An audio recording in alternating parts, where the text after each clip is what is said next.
ઋષિ બન્યા એવા લોક ઋષિની આજ પુણ્ય સ્થિતિએ એ પુણ્ય શ્લોક મહાપુરુષના જ્યાં અસ્થિ કળશ છે, જ્યાં હું ઉતર્યો છું, એની સામે આહુતિઓ આપી રહ્યો છું યજ્ઞ કુંડમાં, એ દાદાની અનેકવિધ ચેતનાઓની વ્યાસપીઠ પરથી મારા પ્રણામ, મારી અંજલિ, ભાવાંજલિ, શ્રદ્ધાંજલિ, જે કહો તે. એ જ પરંપરામાં તમામ પૂજનીય દાદાઓને મારા પ્રણામ.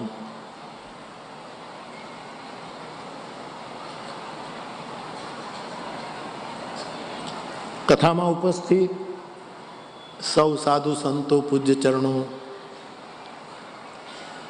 આપણા સૌના આદરણીય વડીલ રઘુવીરભાઈ અને સાહિત્ય જગતના સૌ આદરણીય મહાનુભાવ, વિવિધ ક્ષેત્રના સૌ વિવેકપૂર્ણ સંચાલન હોય છે, જ્યાં જ્યાં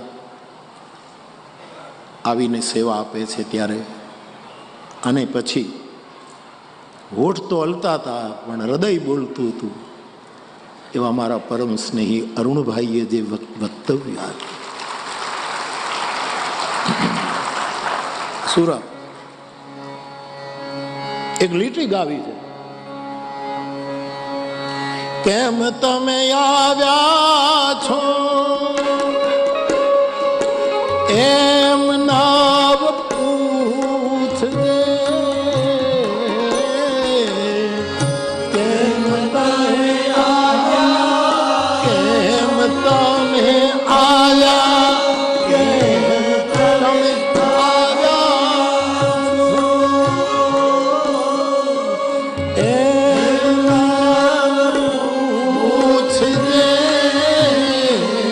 કરવાનું છું એ દિયાને ધીરે રે, એ ધીરે તું રોવા દેજે, આવકારો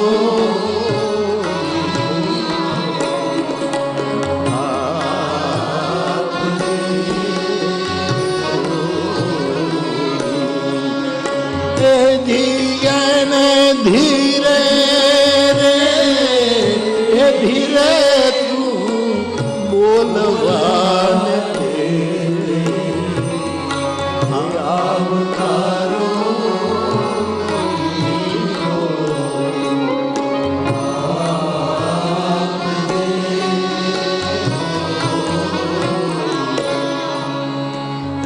કાગયને પાણી પાજે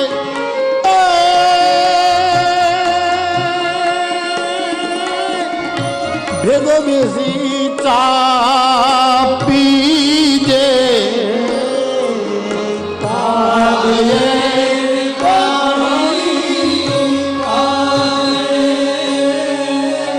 ભેગો બેસી ચા પાજે,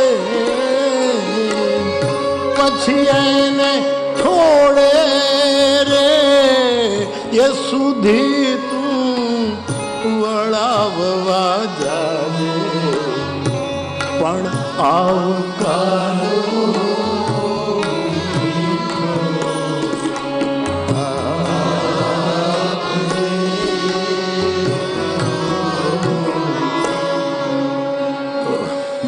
એક દૃશ્ય ખડું કર્યું અરુણભાઈ હૃદયને.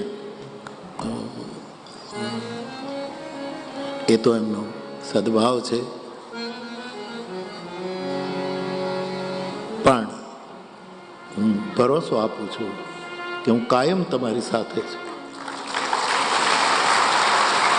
મારી વ્યાસપીઠ કાયમ સાથે છે.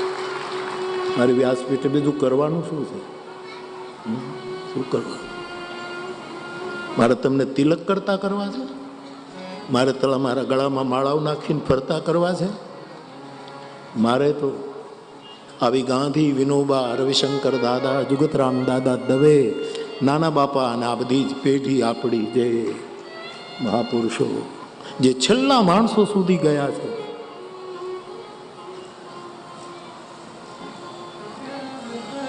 એવું જે કામ કરે છે જે પૂર્વકાળમાં રામાયણે કર્યું છે.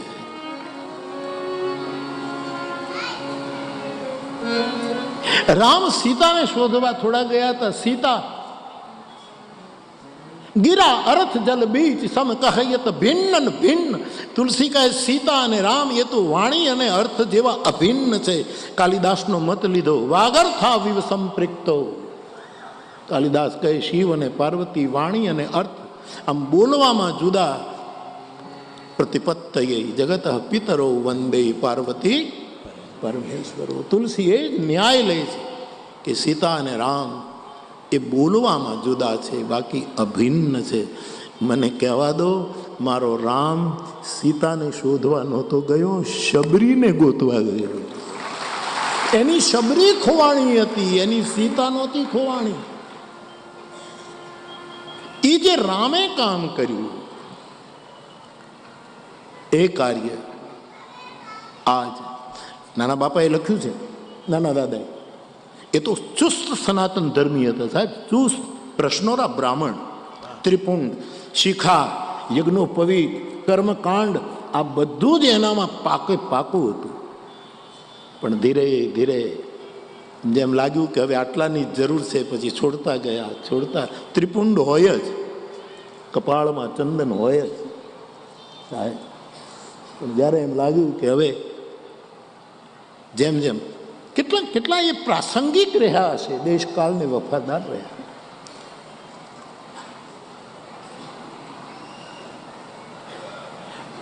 એ મહાપુરુષ એટલે કે આ વિચારધારા જે લઈને આવ્યા, જે મૂળ રામકાલીન વિચારધારા છે. એમણે એમ કહ્યું કે તો ઓમને બહુ માનું, ઓમ ઓમ ઓમ ઓમ દક્ષિણામૂર્તિની વાત છે. પણ મને એમ લાગ્યું, નાના બાપા એમ કહે કે મને એમ લાગ્યું કે આ ઓમ છેક સુધી નહીં પહોંચે, રામ જ છેક સુધી પહોંચશે. એટલે ઓમની સાથે સાથે મેં રામ રામ કરતા લોકોને કર્યા. અને વ્યાસપીઠ બીજું શું કરે છે? ઓમ શ્લોક છે, રામ લોક છે. આનું નામ લોક ભારતી છે. અમારા ફૂલ સાહેબના તંત્રી, મારા પરમ સ્નેહી જ્વલંતભાઈએ પહેલા જ દિવસે એક સુંદર સમન્વયાત્મક લેખ લખ્યો. હું રાજી થયો. જે સદભાવ વ્યક્ત કર્યો ગ્રામ્ય વિદ્યાપીઠ તરફથી. તો બાપ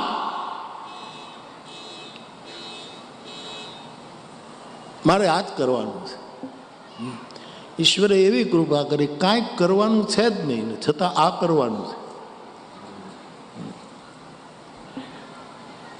દીકરીએ ગાયું 70 વર્ષે પધાર્યા, રામકથા પધારી, 78 વર્ષે પધારી, 78 રનિંગ નાવ. મને કાલે આ નીરુ બાપુ મને કાલે પૂછતા હતા, પરમ દિવસે આવ્યો ને નીરુ બાપુ, આપણે જે આ કથાના મૂળમાં જેનો વિચાર હતો એ. તો એ મને કે બાપુ કેટલા થયા? 60 થયા. મેં કીધું કેટલા લાગે છે? કેમ કે 60ની આસપાસ હશે. કીધું તમારું ગણિત કાચું છે. બાપ આ જ કામ કરવાના છે. લોકોને ભેગા નથી કરવા, લોકોને એક કરવા છે. ભેગા તો ગમે તે રીતે કરી શકાય છે, આખી દુનિયા જાણે. લોકોને ભેગા કરવા એ કાંઈ બહુ અઘરું નથી. અને વર્ષોથી આપણે એવા કાળમાં પસાર થઈ રહ્યા છીએ. લોકોને એક કરવા આ દાદાઓએ આ કામ કર્યું. નાના દાદા એમ કહે સ્વામી આનંદને કે જેણે જેણે એમની સાથે સંવાદો કર્યા એમાં એમ કહે કે ભાઈ હું તો સનાતન ધર્મને માનનારો માણસ, સનાતન ધર્મ એ જ મુખ્ય છે. એને ખબર નહીં એના મૂળ કેટલા ઊંડા છે અને એની શાખાઓ કેટલી વિસ્તરી છે કે નક્કી કરવું મુશ્કેલ છે કે મૂળ કયું છે. નાના દાદા વાત બિલકુલ સાચી. વૈશ્વિક ઉજ્જવળ વિચારધારાનું નામ, શાશ્વત ઉજ્જવળ વિચારધારાનું નામ છે સનાતન. એ જે સંસ્કૃતિ છે એનું મૂળ ક્યાં ગોતવા જઈએ?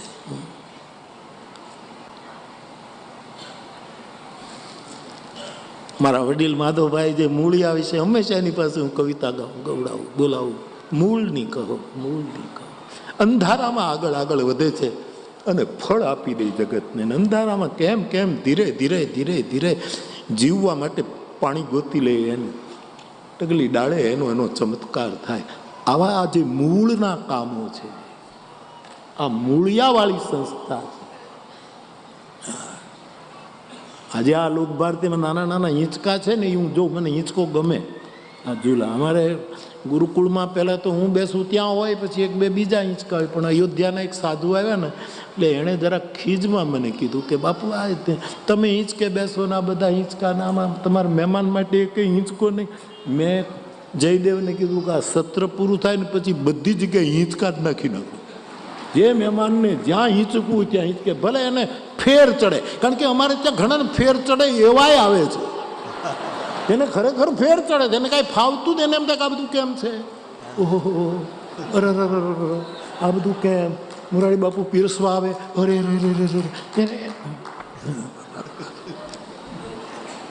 ફેર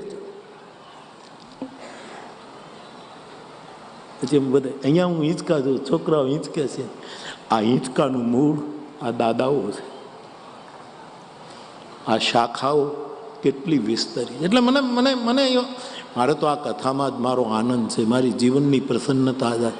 પણ ક્યાંક ક્યાંક કોક થોડાક વધારે ગમી જાય એવું કોકે કીધું ને, કે કોક થોડા વધારે આપણને ગમે. તો આ મારું પ્રમાણપત્ર નથી આ સંસ્થા તરફ, આ મારો પ્રેમપત્ર છે.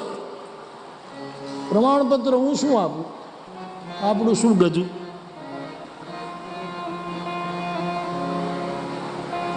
હજી એક બે દિવસ તો જવા દે, પછી પકડશું લે. હા, છોકરાની ઈચ્છા છે તો ગાઈ દો. ના ના લગાડજો. મારે તો બધાને વાર્તા રે વાર્તા, ભાભો ઢોર ચારતા. હું રસ્તામાં કાલે અમદાવાદથી આવતો હતો ને, મેં છોકરાને કીધેલા બોર વેચાય છે, બોર તો લ્યો, ગાડી ઊભી રાખો ને બોર લો. વાર્તા રે વાર્તા, ભાભો ઢોર ચારતા, ચપટી બોર લાવતા, છોકરાને સમજાવતા. એમાં એક છોકરું રીસાણું, ઘણા રીસાય છે, એક છોકરું રીસાય છોકરું જ હોય એટલું સમજી લેજો. મોટો માણસ રીસાય જ નહીં સાહેબ. રીસાય એટલે સમજ લો ગમે તેટલી ડિગ્રી વાળો હોય પણ છોકરું છે, બચ્ચું છે, મુન્નો છે, મુન્ની છે, એની ચિંતા ન કરાય બાપા. એને ચોકલેટ અપાય, એને કુલ્ફી અપાય, બસ એને રાજી રખાય. ખોટા છે ના લાગે, મને એ નથી સમજાતું. 70-75 હોની અંદર તો આ પાથરેલા પથ્થરા મારે તમારે આયુષ્યના હંકેલી લેવા પડશે. મારો હરીશભાઈ ગાયા જ કરે કે કોટ રે કાયાના બેલી ખળબળ્યા. બે લીટી ગાઓ, પછી તારી વાત પછી કહીશ. સુર તરત આપો. કોટ રે એ કાયાના બેલી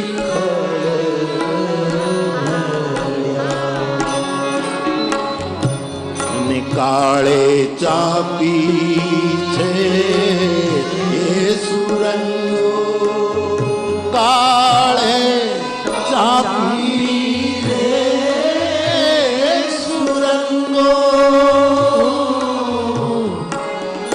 ખાંડા રે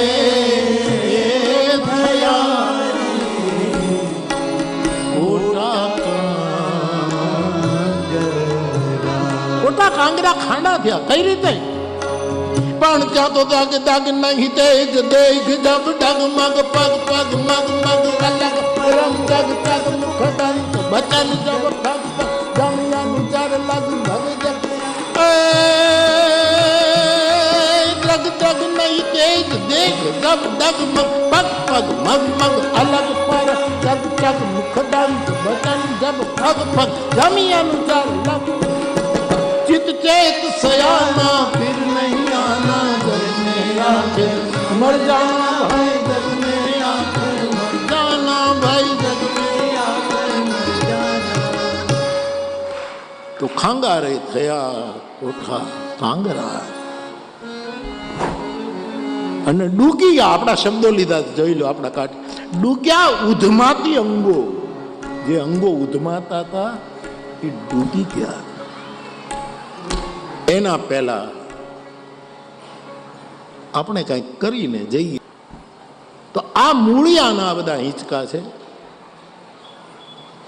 તો દાદા મૂળમાં પછી પણ સનાતન ધર્મનો આશ્રય કર્યા પછી પણ એમને લાગ્યું કે જ્યારે જ્યારે પરિવર્તનની જરૂર છે ત્યારે નવું સ્વીકારતા ગયા અને જૂનુંને વિવેકપૂર્વક આમ ઓવરટેક કરતા. હટાવ્યું ને આમ ઓવરટેક કરતા, આમ ફરંગટી ખાઈ નીકળી ગયા. કોઈને હટાવવું નહીં. આમ એક ફિલ્મની એક પંક્તિ છે, હું તમને કહું, તારું પછી કહીશું. તવાલ્લુક બોझ બન જાય, સંબંધ જ્યારે બોझ બની જાય. નીકળી ગયા ને દક્ષિણામૂર્તિ પ્રભુને લઈને, નીકળી ગયા અને આમલામાં થાણું થાક્યું છે. કરતા કરતા કરતા અહીંયા પહોંચે વિવેકથી, વિનયથી. કોઈક આપણને છોડે એના પહેલા વિવેકથી આપણે એને પગે લાગીને હટી જવું. આ ડાપણ છે. અમારા ગામડા એટલે આપણા ગામડામાં, હું કઈ શહેરમાંથી નથી આવ્યો, આપણા ગામડામાં નહીં. ઓલા એક ભાઈ 60 વર્ષે કોઈ 25 વર્ષની દીકરી સાથે લગ્ન કર્યા. મોટો માણસ, પૈસા વાળો હશે, જમીન બહુ હશે. જમીનો ધરતી જરાય નહીં, જમીન બહુ, ભૂમિનો એકેય ટુકડો નહીં. અને વિનોબાઈએ જમીન નહોતી માંગી, ભૂમિ માંગી હતી. અને તેથી ભૂમિ દાનનું આખું અભિયાન. હા, કાગબાપુએ લખ્યું, અલેખીઓ આગળ ભાંખે, વિનોબાજી માટે લખ્યું. ભૂદાન માળા આખું એક સર્જન કર્યું.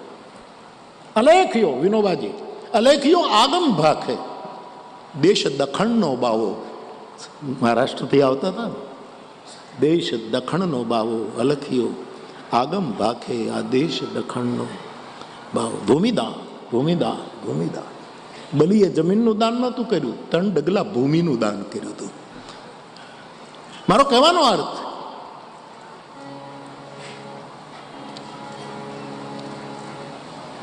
પૈસા બહુ, જમીન ઘણી, મોટો માણસ. અને પેલા દીકરીના માવતરે આવી નાની દીકરીને એની સાથે પરણાવી. હવે સ્વાભાવિક છે, તો ખાનદાનની દીકરી હતી, એને સેવા પણ કરે છે, બધું એની સાથે બરાબર એનું ગૃહસ્થ જીવન. પણ સ્વાભાવિક ક્યારેક એમ થાય કે મારા બાપાએ મને આની સાથે પરણાવી, એની આટલી ઉંમર, એવું ક્યારેક થાય. એમાં આવો વિચાર એને ચાલતો હતો. પછી બીજી બેનપણીઓ, પછી છે ને આપણામાં કંઈક સારા વિચાર આવે ને તો એને સપોર્ટ કરનારા બહુ ઓછા હોય, પણ ખરાબ આવે ને એમાં તો ટોળું ભેગું થાય. અરે બહુ સરસ યાર, આમ વિચાર્યા ન કરાય, કરી નાખવું, કરી નાખવું, એમ જ આપણે.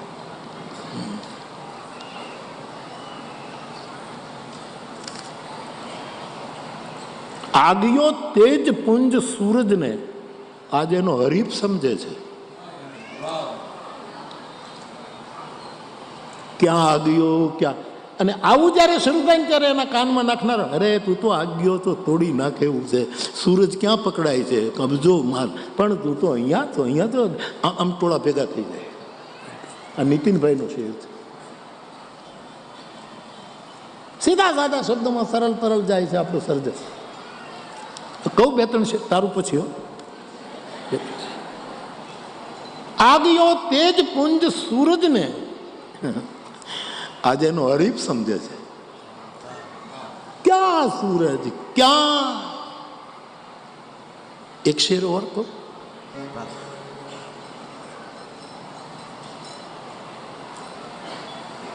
ગૂઢ ભાષા નથી સમજાતી, સાધુ પુરુષનું મૌન નથી સમજાતું.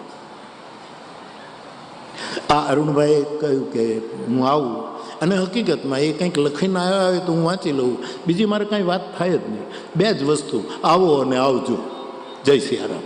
લગભગ આ વિનોદ બાપા કહેતા, રઘુવીરભાઈ વિનોદ બાપા ભટ્ટ, એ બહુ કહેતા કે મારે ઘરે કોઈ ભણેલા ગણેલા આવે ને તો મારે તો 2 શબ્દ બોલવાના હોય, આવો અને પછી આવજો. વચ્ચેનું એ જ બધું ભરી દે. મારે બીજું બોલવાનું, આવો પધારો. અને પછી આવજો, પછી અડધો કલાક એ જ વચ્ચે બોલે. આવું વિનોદ બાપા વિનોદમાં કહેતા. એની આંખમાં આંસુ હોય, હું મારા હિંચકે બેસ જાઉં, લોકોને મળો, અમારા બંનેની વચ્ચે કોઈ સંવાદ ન થાય. હા, એક મૌન હોય છે, અને મૌન 25 વર્ષનું થયું છે. એ મૌનની ઉંમર આજ 25 વર્ષની થઈ છે. એનો મને આનંદ છે. ગૂઢ ભાષા ક્યાં સમજાય છે?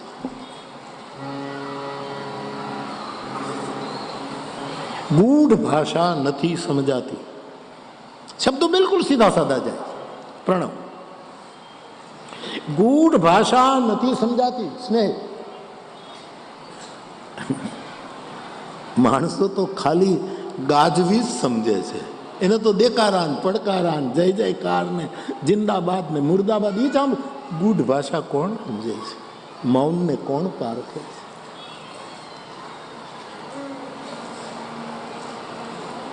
મૌન રહીને જુએ છે તાસીરો.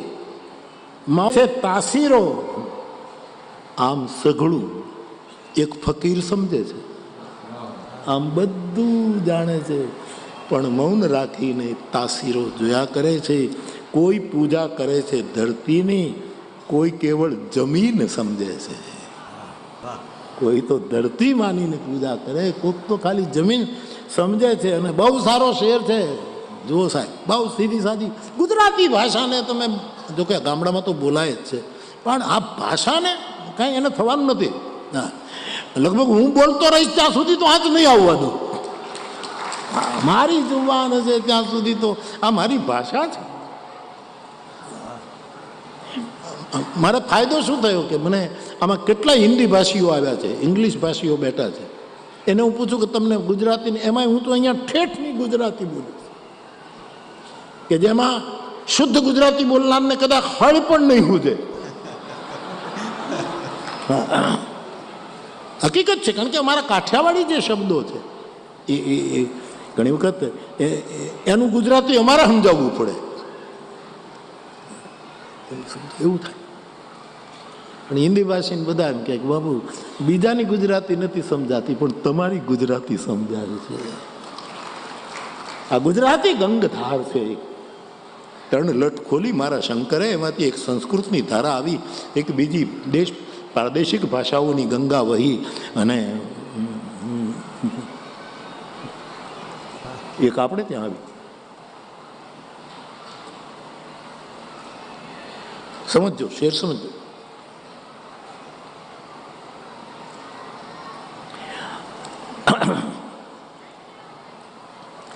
જીવવું એટલે શું? આમ સીધી સાદી વ્યાખ્યા. જીવવું કોને કેમ લખે છે? જીવવું એટલે જ ઓગળવું. લ્યો આ છે વાક્ય. જીવવું એટલે ઓગળી જવું, કોકના માટે દ્રવીભૂત સંવેદના. જીવવું એટલે જ ઓગળવું.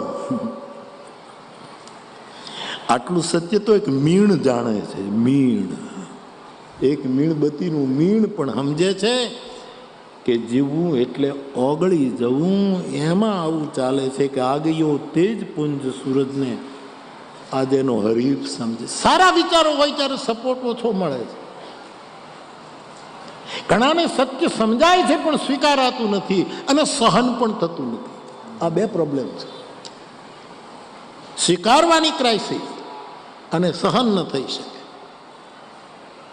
એટલે બધી બેનપણીઓ, પેલી દીકરી છે 25 વર્ષની પરણી છે, એને કહે તારે આની સાથે કેમ જીવતર પૂરું થશે. પછી એના વિચારો બદલવા માંડ્યા, અને એમાં એક દિવસ એવું થયું કે એ દીકરીએ થયું કે હું આ પુરુષ, કારણ કે પાછો ઉંમર મોટી છે ને, પણ જગતભરના વ્યસનો એનામાં હતા. વ્યસન. એક વાત બીજી કરું. 31મી ડિસેમ્બર છે આજ, 31st. કાલે ઈસુનું નવું વર્ષ શરૂ થાય. પહેલી ચારે બાજુ વાઇન ડિવાઇનની વાતો ચાલે છે. જે હોય તે. આવો લોક માનસ લોક ભારતીથી વાઇન ડિવાઇનને એક બાજુ, વાઇન ડાઇનને એક બાજુ રાખીને આપણે ફાઇન અને ડિવાઇન ન બનીએ. કીધું એને ફાઇન વિચારો, આ દાદાઓના માનસના સુંદર વિચારો. ફાઇન ફાઇન વાઇન કાઢ નાખો. ફાઇન અને ડિવાઇન આચારો, દિવ્ય જીવન, આની સ્થાપના ન કરી શકીએ. બાકી મારે કોઈ વસ્તુમાં પણ જ્યારે આજે ચારે બાજુ આ બધું ચાલે છે કે વાઇન ડાઇન વાઇન ડાઇન, મારે વ્યાસપીઠ આપણે એવું કરીએ ફાઇન, તારું પછી બીજો સુર આવું ન કરી શકીએ. તન ભી સુંદર મન ભી સુંદર, મનના વિચારો સુંદર જે દાદાઓએ આપ્યા, જે ઋષિ મુનિઓ. આનો ભદ્રાકૃતવો યંતુ વિશ્વતઃ. સનાતન ધર્મનું મૂળ કયું? આ અમને જ્યાંથી સત્ય મળશે ત્યાંથી અમે સ્વીકારીશું. અને અમારો વિવેક જાગૃત થશે ત્યારે અનાવશ્યક જે વસ્તુ અમારામાં ભળી ગઈ હશે એને વિવેકથી ખૂબસૂરત મોડ પર હટાવી દઈશું. આ વિવેક. મારા ભાઈ બહેનો, આજની રાતે લોકો શું શું કરશે મારો નાથ જાણે. કોઈ દીવ જશે, કોઈ જ્યાં જવું હોય ત્યાં જશે. એ જીવને હરખો રાખવો હોય તો કથામાં આવો, અને જીવને હરખો ન રાખો તો જીવ તમે દીવ જાઓ. પણ બીજું શું કરવું યાર? કથા સાંભળીને જાજો. આવો બીજી વાતોને આપણે છોડી દઈએ, જ્યાં જે જગતમાં થતું હોય મુબારક. પણ ફાઇન વિચારોનું આ વાવેતર થઈ રહ્યું છે. આ દાદાઓએ આની વાવણી કરી. આ લોક ભારતી એટલે શું? પહેલી જે ભારતી છે ને એના હાથમાં વીણા છે, અને લોક ભારતીની સાથે એ ભારતી જોડાય ત્યારે એના હાથમાં વાવણીઓ છે, ખેડૂતનો હળ છે. અહીંયા વીણા છે, બે હાથે એક મુઠ્ઠીમાં અનાજ અને એક હાથમાં પેલો રોટલી. વાવણીઓ, ત્યાં વીણા. વેદની ભારતી વીણા લઈને બેઠી છે, અને મારી લોક ભારતી કૃષિ. કેવા કેવા પ્રયોગ થાય છે, અને જગતને એના દાખલા આપીને એ સારામાં સારા સન્માન પ્રાપ્ત કરે. આ લોક ભારતી છે. પહેલી ભારતીના હાથમાં વેદ છે. આપણી લોક ભારતી, આપણા લોક સમુદાય પાસે વેદ તો નથી. આપણે વેદ નથી જાણતા, પણ દેશકાળે જરૂર અસર કરી. પણ આપણે હજી કહી શકું આટલા વર્ષો ઘૂમ્યા પછી પણ કે હજી મારા લોક સમુદાયમાં એટલો બધો ભેદ નથી. આ ઈસુના નવા વર્ષમાં પ્રવેશ કરીએ એના પહેલા આવો આ મહાપુરુષોએ વિચારોનું વાવેતર કર્યું છે. સનાતન ધર્મનો મંત્ર કયો? મંત્રનો એક અર્થ વિચાર પણ થાય છે. વૈદિક મંત્ર તો આપણે જપતા હોઈએ, પણ મંત્રમાંની વિચાર પણ, અને એ બી 5 જણા ભેગા થઈને વિચાર કરે એને જ આપણે મંત્રણા કહી છે. જ્યાં એક વિચાર ઘૂંટાય છે, વિશ્વ મંગલનો, સ્વથી સર્વ સુધીનો એક વિચારનું વલણ ચાલે છે. એવા સમયે આ સંસ્થા એવું કંઈક કરી રહી છે. અરુણભાઈ કહ્યું કે બાપુ આ દીવીને જોઈ ગયા, આમાં કાંઈ તેલ ન ખૂટે. નહીં, ખૂટશે નહીં. હવે તો સોલાર સિસ્ટમ આવી ગઈ છે, અને આના જેવું સોલાર કયું સાહેબ? આ સૂર્યવંશની કથા છે મારા રાઘવ. કેટલો મોટો એવો સૂર્ય કે તદ્ભાસયતે સૂર્યો ન શશાંકો ન પાવક યદ ગત્વા ન નિવર્તન્તે. એવો સૂર્ય રામાયણમાં લખ્યું છે કે ભગવાન કોટી કોટી સૂર્ય છે. રામ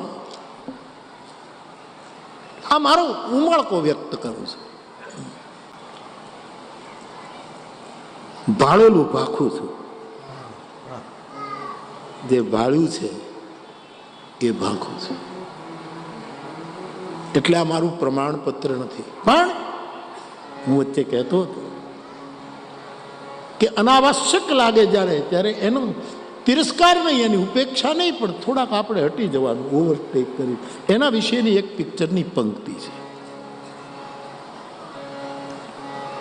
મનોજને બધું યાદ આવી જાય. મનોજ ફિલ્મનું ગીત છે,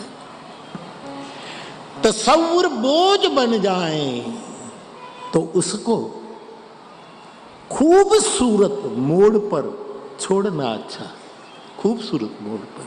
એને ખોટું ન લાગે, આપણને ખોટું ન લાગે. આપણને કોઈ વિશ્વાસની વાડ મળી જાય અને વેલો ઉપર ચડવા માંડે અને એને એમ ન લાગે કે અમારો ત્યાગ કર્યો. વિવેકપૂર્વક દાદા પોતે કહે છે ચુસ્ત સનાતન ધર્મી છે. એના મૂળ ક્યાં છે મને ખબર નથી. એના મૂળમાં ઓમકાર છે, પણ મને એમ લાગ્યું કે ઓમ છેક સુધી નહીં પહોંચે એટલે રામ રટણ સિવાય ઉપાય નથી. અને તુલસી તો કહે છે કે રામ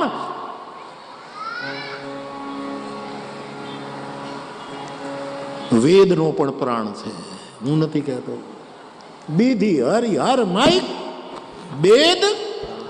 હું કાલે જ તમે યાત્રામાં હતા જયદેવને કહેતો હતો, મેં કીધું રામ એટલે શું? ઘણા કાંઈ